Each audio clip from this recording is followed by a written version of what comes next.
All right, now we're going to talk about covalent bonding and molecules, or a molecular compound. This now is all about nonmetals. We are not going to have a single metal in any of these examples. These are nonmetals.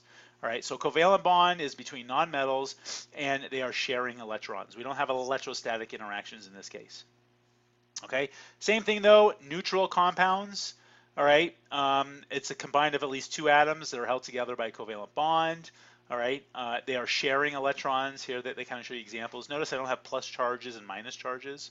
Okay, the first thing we need to talk about though is this definition. The law of definite proportion, or another way is constant composition, basically says different samples of any given compound.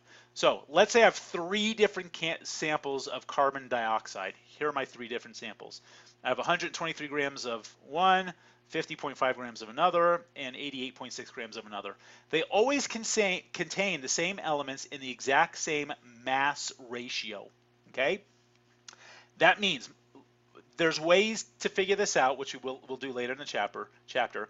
All right, 2.66 to 1 ratio of oxygen to carbon. This is always the case.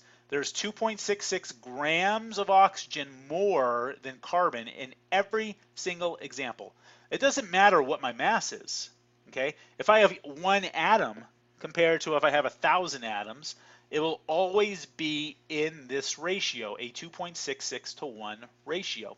So that means if I have 123 grams of carbon, 89.9 grams of it is oxygen. That's the 2.66 part of it.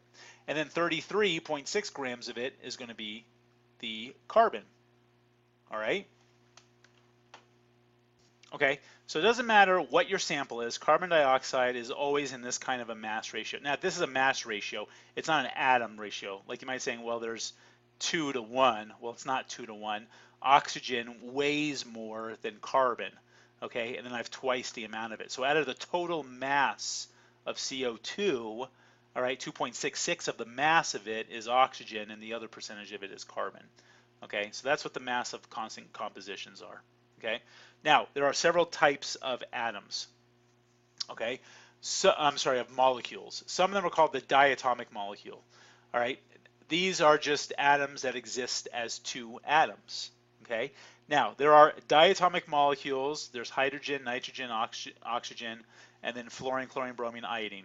These are a special type of diatomic molecules, all right? The way, these you kind of have to memorize, and the way I memorize it, I've had people do it in the past, is have no fear of ice cold beer, okay? Have no fear of ice cold beer. Hydrogen, nitrogen, fluorine, oxygen, iodine, chlorine, bromine. All right, and they all have a 2. These are elemental states, so the element of hydrogen, so if I have hydrogen, just the element of hydrogen, it does not exist as just H. It exists as H2, as a diatomic molecule. Okay, and then we have molecules that have more than 2 atoms. We'll talk more about the diatomic molecules later. Okay, so we have two things. One's called a molecular formula, and the other is called an empirical formula. The molecular formula shows you the exact number of atoms. Empirical formula just shows you the whole number ratio. Okay, so for example, hydrogen peroxide. Here's the formula for hydrogen peroxide. It's H2O2. It's 2 hydrogens per oxygen. Now, lowest common multiples and writing formulas do not apply when we're talking about covalent bonding. That just applies when we talk about ionic. Okay, this is the molecular formula. It's the actual formula. It tells you the exact amount. The empirical formula tells you the ratio. So the empirical formula is HO. Okay, it's a 1-to-1 ratio. Okay, the molecular formula is the actual one. The empirical is what they call the simplest chemical formula. All right, written with the reduced subscripts. Okay, so make sure you know the difference between the two. Molecular, empirical. Molecular is the real one. Empirical is just the lowest common multiple.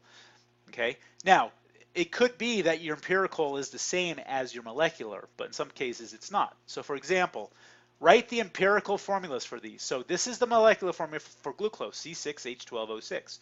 So what would the empirical formula be? It's the lowest common multiple, CH2O. That's the empirical. These are all the molecular. All right, adenine, also vitamin B4, has a molecular formula C5H5N5. That should be pretty easy. CHN is the empirical. N2O, nitrous oxide. is laughing gas. It's also what's in whipped cream. Anyone that does whippets, I've heard about this thing called whippets. But anyways, let's not go into there.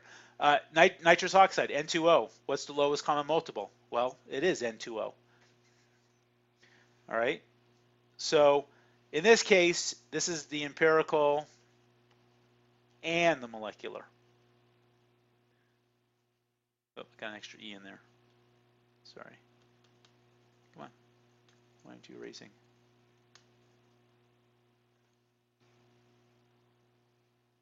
Oh, well, it's gone.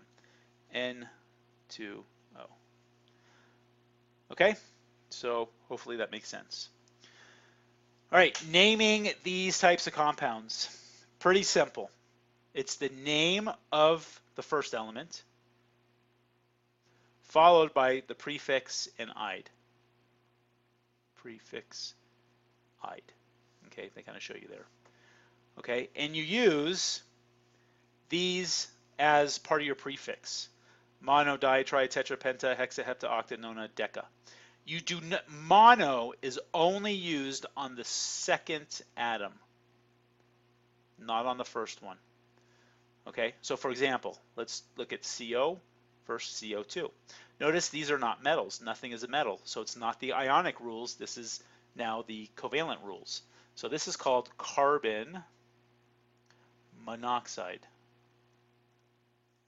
Right? Notice I did not say monocarbon monoxide. I said carbon because mono is never used at the first atom. This is called carbon dioxide because I used the di. Okay, you have to memorize this chart. This is a chart that you have to memorize. You probably know most of it. Mono, di, tri.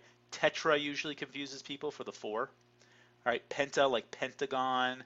Hexa is 6. I remember it. There's an X in hexa, just like the word 6. All right, hepta, octa, octopus. Nona, 9. Nona has an N. And a deca, everybody knows a decade is 10 years. That's where you get the deca from. It's a Latin prefix. Okay. There are some examples naming. Okay, so here's some way of naming molecular compounds. Hydrogen chloride. You put the name of this chloride.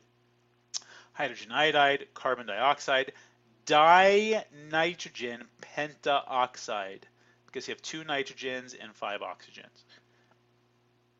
Okay, you don't use mono on the first one, but use all the other ones on the first one. Okay, practice. Notice it's not the lowest common multiple. So is this a molecular formula or is this empirical? All right, not molecular.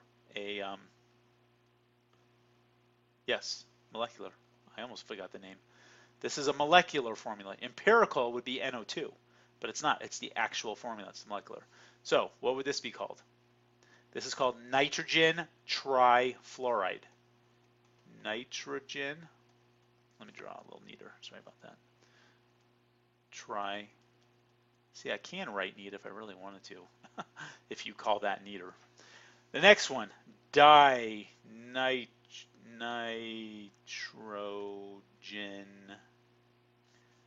tetra oxide. Greek. I called it Latin. It's the Greek prefix. All right. So hopefully that makes sense. Next, we are going to start getting into what's called polyatomic ions. I'm going to stop the video and we're going to start fresh on section 3.6.